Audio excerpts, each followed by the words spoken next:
Assalamu alaikum wa rahmatullahi wa barakatuh. Good morning, students. Today we will start the topic sexual reproduction in plant. But before that, we should learn about the sexual reproductive part in plant. And the flower is the sexual reproductive part of the plant. A flower is a modified reproductive shoot and hence helps in reproduction. That means it is a modified shoot and it helps in reproduction. If we see the structure of the a flower is consist of 4 holes or 4 floral sets, that is called calyx, corolla, androsium and gynosium.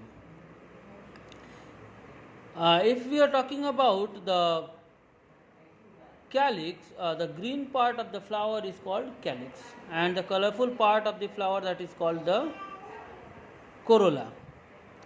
Calyx, while protect the whole flower set when the flower is in bud stage, while corolla acts to attract the insect for the pollination, that we will discuss later.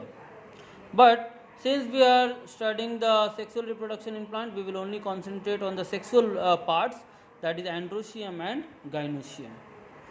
So androsium is the male reproductive part of the flower. It is also known as stamen, and it produces thousands of male gametes called pollen grain inside the anther. As you can see here, this structure is called androsium, which is consist of 2 parts. Androsium is consist of 2 parts. First one is this one is anther and this one is filament. As you can see here, this one is anther and this one is filament, and if you cut this anther, you will get this round structure, that is called the pollen sacs, and within the pollen sacs, pollen grains, that is the male gamete present. And when we talk about the gynosium, the female reproductive part of the flower, it is known as pistil. Means gynosium is also known as pistil, while androsium was known as stamen. It is consist of 1 or more female organs called carpel. And if we see the structure of the gynosium, so gynosium is consist of 3 parts. First one is stigma, the upper part, middle part is called cylindrical part is called style, and the lower flattened part, or rather flattened, no, not flattened, rather bulky part, swollen part is called ovary, which contains the egg cell and ovules.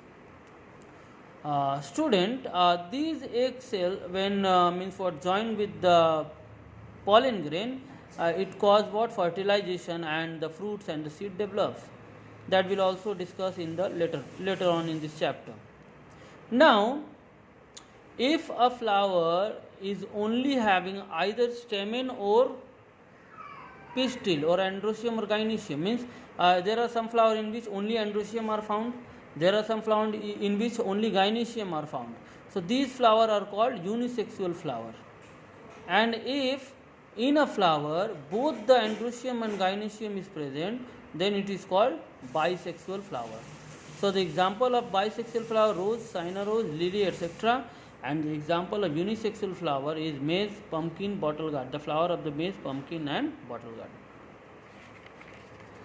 Now, the next topic is pollination. So what happened for the formation of seed and fruit? It is important to transfer the pollen grain into the stigma so that it can run down the style and fuse with the egg to form the fruit and the seed. So this transfer of pollen grain into the stigma of same or different flower is called pollination. So what is pollination? The process of transfer of pollen grain from the anther to the stigma of the same or different flower is known as pollination. And pollination are of 2 types. First one is self-pollination and the second one is cross-pollination. Self-pollination, when the pollen is transferred from the anther to the stigma of the same flower. That means in this flower only the pollen grain will transfer from the anther to the stigma. But if this transfer takes place between the 2 flowers, between the 2 different flowers, that is of the same species, just suppose one flower is here, another flower is here, so the transfer from this flower to another flower is called cross pollination.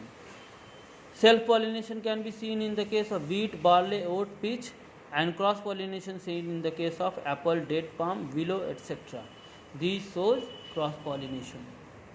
Now this much for today, student, and next day we will study about the methods or agents of pollination. Means what are the agents that helps in the pollination. And next day probably I will give you the question answer and the objectives of the chapter. And if I forget, kindly remind me in next class, not in today's class. In the next class, inshallah, I will give you the question answer and objectives. And if I forget you, just remind me so that I can send you. Now, if you have any question regarding the topic, text me. Assalamu alaikum.